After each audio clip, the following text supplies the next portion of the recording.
Hello, all. Yes, fairly evocative title. I am prepared to back up this theory. Now, to be clear, I don't think this is deliberate on Ubisoft's part. The idea that it happened to outline the three, I think, most nefarious, most insidious types of bad game critics. I think it's because Far Cry 5 deals with extremism and extremist ideologies and people who embrace extremist ideologies, and therefore it did it by accident. But whoa, is it brilliant!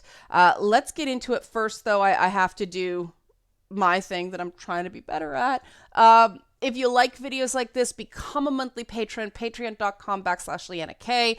Videos like this usually get demonetized. I understand why, but people like this content. So Patreon is the best way. It's $1 a month.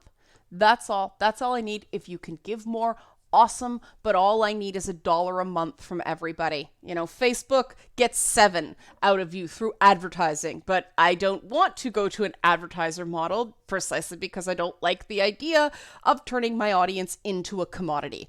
So please, just $1 a month. That's all I need from you. I appreciate it. It supports my content if you like it. If you don't like it, that's your right. But let's go on, because that's real choice. You could choose to give me money or not. Far Cry 5 deals with the character that is the embodiment of the illusion of choice. This is John Seed. John is the youngest of the 3 brothers. He's known as the Baptist in the game marketing. Interestingly, he was originally called the Inquisitor in development, but they moved away from that, and I think rightly so. The Inquisitor moves too much into Jacob Seed territory. We'll get to Jacob in a bit. But the thing about John, like I said, John embodies the illusion of choice. His whole thing is look for reasons to say yes in that self-help Americana kind of way. America loves its extremes, even in positivity. And I'm Canadian. We don't share that sort of thing. It's too cold to get all that riled up about stuff. But joking aside, John is a fascinating villain because he's, by his own admission, well adjusted on the outside, but incredibly damaged on the inside. John is that type of video game critic that approaches everything they discuss through a prism of their own damage. And while it may seem very honest, because it is to the extent that someone who is lying to themselves all the time can be honest, it is dangerous because it feeds into what I'll get at the end of this video.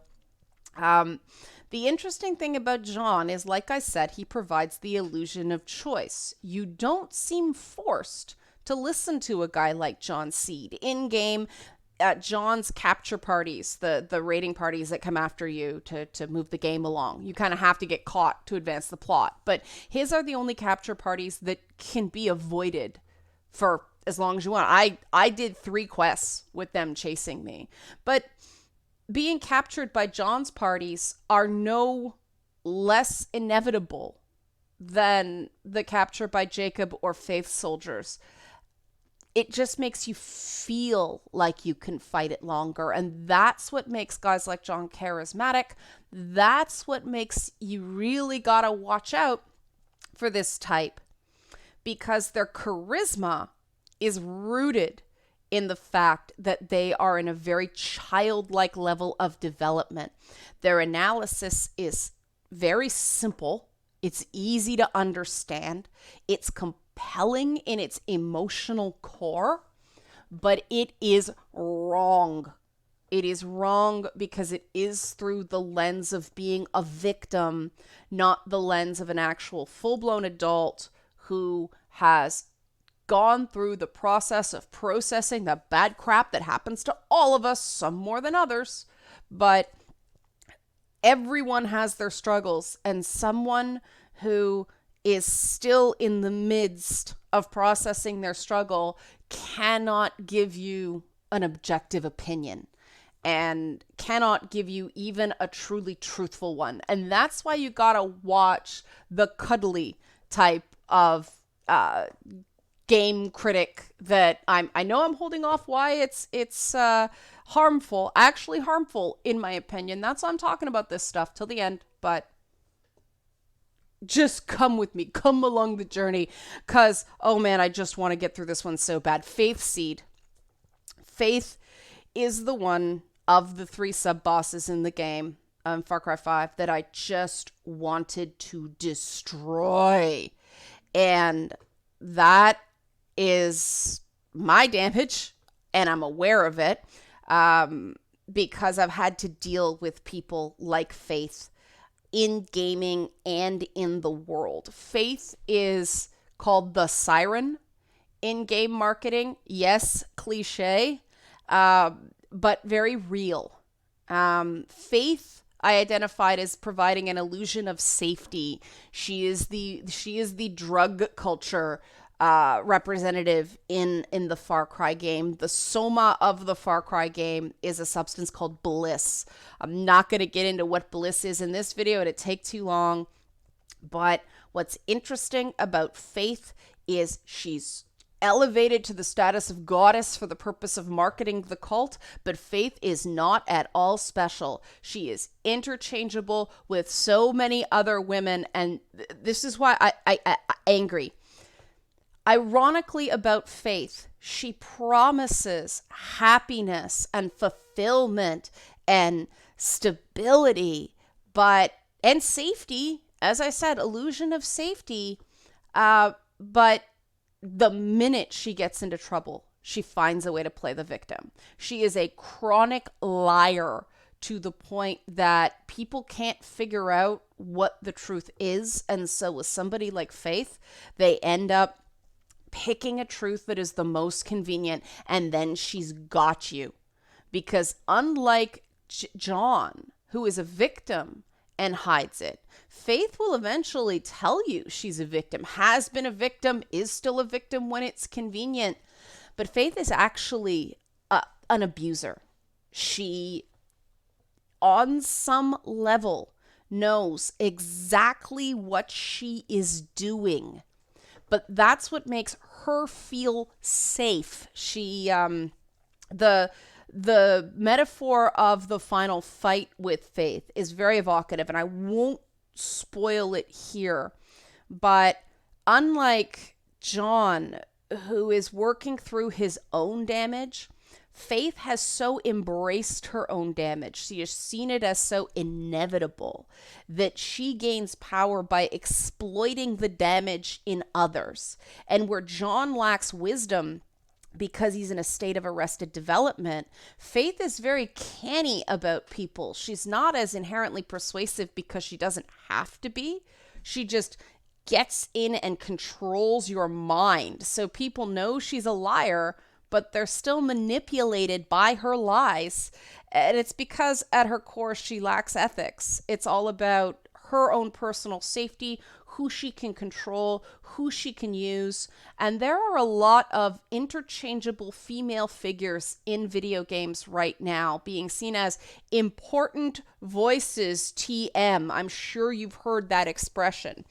The thing is, they're not important voices. They are voices that inexorably destroy reality. They gaslight the entirety of gaming just because people see them as these poor innocent wee lambs, these perpetual victims. They know how to turn on the waterworks. They know how to go, oh, I'm gonna make you feel so nice. Now pity me so you don't question what I'm saying to you. And it works. A woman like Faith and the archetype of Faith is inherently female because men are not allowed. They are not given social license to play the victim the way women like Faith do.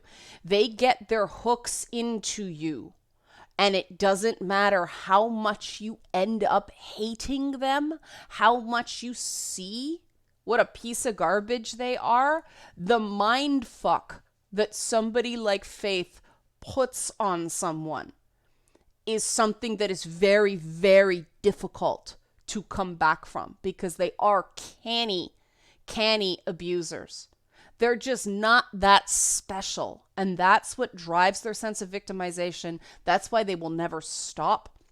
And that's why they are so effective, because that need to feel safe, that need to feel special will drive them into their grave. But if you're not careful, they'll take you with them. Now, what does this mean for video games? Well, these are the very people that make everything about gaming seem bad. You can't enjoy anything because it's all exploiting some poor little victim like Faith. But the very things that they claim are bad are the very things that actually allow the player choice in games, the thing that makes games games.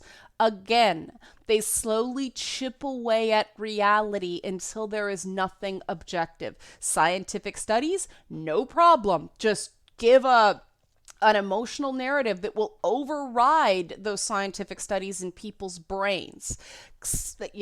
Expert consensus doesn't matter. The fear of the barbarians at the gate will keep these perpetual fear-mongering narratives going in both the mainstream media and the enthusiast press, because it's so powerful. Someone like Faith recognizes on a more conscious level than John does, because remember, John's a child, Faith's a teenager. It's where the damage happens. But teenagers have more understanding of that sort of manipulation than a child does. So while there is an element of instinctual manipulation, someone like Faith can wield it much more powerfully than somebody like John can. Ultimately, they'll both take you down in their own way. But, the way, I guess because Faith is the female archetype of an abuser, just with me, and that's her manipulating me. See how it works? So let's move on to Jacob, because Jacob is the embodiment of Gur. Had to be a ginger. Thanks, Ubisoft. I'll forgive you for this, because Jacob embodies the illusion of certainty.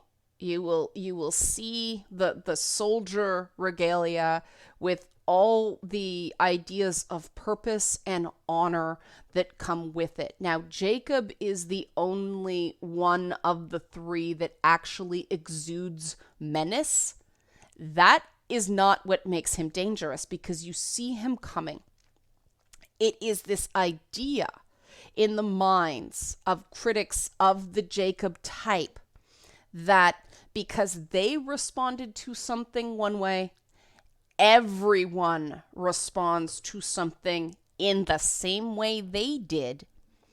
And if you don't agree that you responded that way, you are somehow weak or sick. The Jacob type sees everything in a binary, because they have gone beyond the idea of being a victim or being an abuser. They become a predator. And the Jacob type embraces being the predator because they see kill or be killed communities as natural. And the Jacob character functions on a paradigm of classical conditioning. Pavlov, basically, Pavlov's dogs. The thing about Jacob and the thing about people like Jacob is they think that they can control people or make people strong through this idea of classic conditioning. The thing about classic conditioning, though, is it triggers responses. It creates, it conditions responses. That's what the end result of classical conditioning gives you, something called a conditioned response. What the person does with that response is still very individual. Most people will just freeze up, go crazy, and the symbol of the animals in the game, Jacob, it has an affinity with wolves. And there's experiments on animals in the game, and only wolves have really shown to respond to his conditioning experiments to create judges in the way that Jacob thinks is strong, everybody else just goes crazy. But that's a minority. The problem with people like Jacob in gaming is that they cultivate and train people who are exactly like them, predators like them, and they give them increasing power by thinking they're the only ones whose opinion matters. And if you get a guy like this running a website and all the hashtag Me Too things that are coming out about people in gaming websites, especially people who seem to hold leftist politics, like attracts like. And a guy like Jacob, who embraces his damage, who thinks that's natural, it's kill or be killed, and lacks hope and compassion in the way that Faith lacks ethics and John lacks wisdom. These guys, and there are some women who are like this too, can do a lot of damage.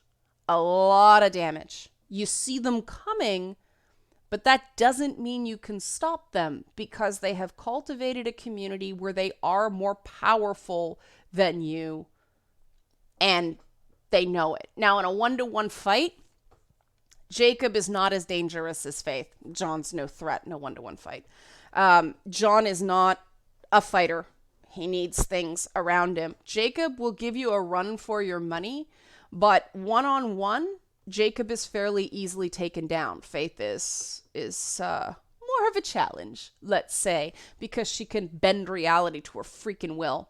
But who's the power behind these people? What is the end goal? Well, in Far Cry, it's an end times scenario. It's a destruction of the community that they have taken over. And this is why I say that these types of critics of games are actually harmful. This is what I was promising I would get to. The only end result, if you choose to sign up for any one of these types as any sort of thought leader, is the destruction of your community. That's what they do. That's the only thing they know how to do, is destroy, because they don't see another option. They are in it for their own perpetuation of their own delusions, whether that be choice, safety, or certainty. Faith does it because she just rejects reality. Faith is like a embodiment of postmodernism. John does it because he thinks that the only reality eventually is abuse. Pain is inevitable. And so he thinks he gains strength by saying yes to it. No boundaries, right? Jacob has this idea that pain is honorable, that you have two choices, predator or prey. So you can be a soldier, you can be strong, or you can be weak and you can be meat. And they have a strength of conviction that usually comes through their own gurus. I mean, I'm not going to name a Joseph, because the thing about the Josephs in these scenarios, we don't exactly know their names. The power behind these people are the special interest funders that are keeping some of these websites propped up. But the end game, and they're not intending to do this, they just think it's inevitable, is to bring down the gaming industry. Their tactics, that's the only way this goes. And someone like John, someone like Faith, they don't actually want that. They just want to perpetuate their own journey to either be liked in the case of John, or have power in the case of Faith. Jacob just doesn't care. He just sees the world in terms of very nihilistic perspectives. And, the burn it all down type. But don't be fooled. If you encounter people, will you start to see this typology it only ends one way. And for those of us who want gaming to thrive and succeed, we have to create communities where we actually, come on, camera, focus. We actually set up boundaries so that these people are kept to a minority, because you can't keep them out. That makes you the same sort of extremist that they are.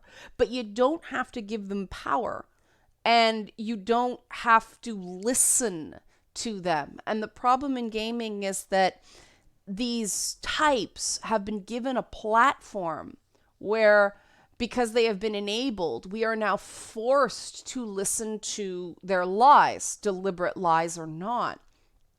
And that's not healthy. Once you give up your judgment, once you give up reality, when you are so effectively gaslighted that you are in those series of illusions, choice, safety, and certainty, they've got you. And getting out is very difficult. It's better to just build another place that they haven't had a chance to exploit yet. Now, because they're such canny destroyers, if they get in, they will destroy that community. And the only thing we can do is move on and move on and move on. Now, this sounds quite fatalistic. It sounds like a battle we'll eventually lose. The nice thing is that video games are an industry of a lot of creative destruction as is. So it's easier here than most to just abandon certain corners of the internet to these people who want to scream. As long as you're not listening to them, you're fine.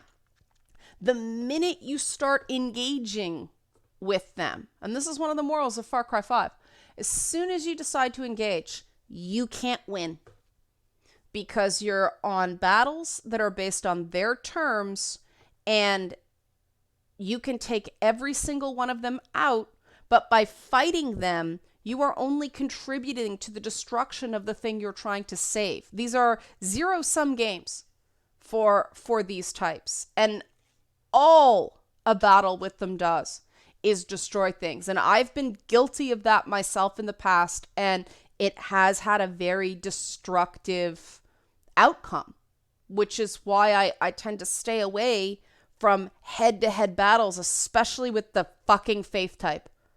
I'm not naming names for a reason here. I was originally going to show examples, but I'm like, no, that's stupid. That's waving a red flag in front of a bull, or a wolf in this case. But to those of you who watch and are well-meaningly tracking everything these types do, because you recognize that there is a threat there, you're playing into their game. You're giving them more power, because the only way a Baptist or a siren or a soldier has any sort of power, any sort of meaning, any sort of relevance, is if they can recruit people to fling themselves at their battlefields. So what we have to start doing, and this is what I started doing instead of fighting it, was create content that gets away from these very destructive, and I think destructive is a better word than toxic, but very destructive ways of thinking, very destructive, dishonest looks at the video game industry and games as entertainment products. And I know this is really like, whoa, Leanna's going there today, which I don't normally do, precisely because of the fact that you can't fight these people. You have to cut yourself off from the codependency with these types of people. But they're all over gaming. You see them. And they're in some quite influential places within gaming. They're in influential places everywhere in the world. And people like this are, I think, here to test those of us who don't buy in to these extremes. Maturity only comes through overcoming this state of, the helpless child victim, the horribly abusive teenager. I mean, the teenage years are awful. A lot of people agree. Or that rage, that predatory state of young adulthood where you're not quite mature, but you're powerful enough and given full-blown rights as an individual enough to cause some real wreckage. Only after you sort of overcome those levels do you come into adulthood, and then you're kind of like, well, now what? I've done all these things I'm not proud of. And that's where forgiveness and kindness and empathy and love come in. And you do, after having an encounter with one of these types of people, that those feelings, those kinder feelings, feel like they're not real. And that's exactly what people like that do.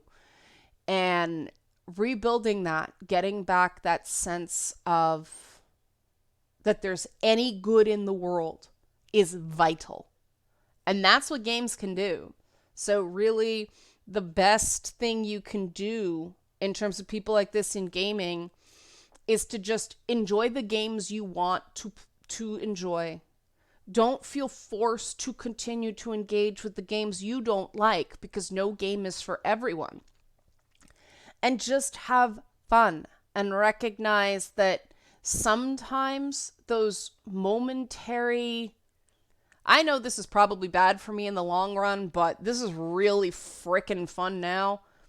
Those do have value as long as you're not hurting anybody else. If there are harmless activities, you're not hurting anybody but yourself, in little bits, they're okay. Don't let guilt by association with these very dangerous types of people bring you down and turn you into one of them. Because if they get you stuck, they've just created another soldier in their battle. And, people like me serve as a sort of ambivalent peacekeeping force. Yeah, you see me roll my eyes because peacekeepers are still soldiers. But at least we're far enough out of it that we're aware.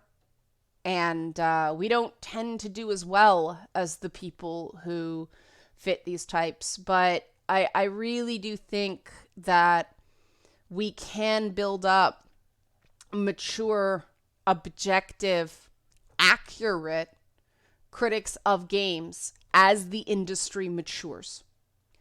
And I think that gaming has the potential to do that other forms of entertainment may not have, simply because of the nature of games and the fact that games, because they're interactive, get in and get us on a level that is too deep for the manipulations of other people to undercut.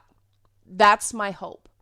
So yes, this video is darker than they normally are, but I hope you enjoyed it. I will go back to my regularly scheduled goofier content tomorrow. Thanks for watching.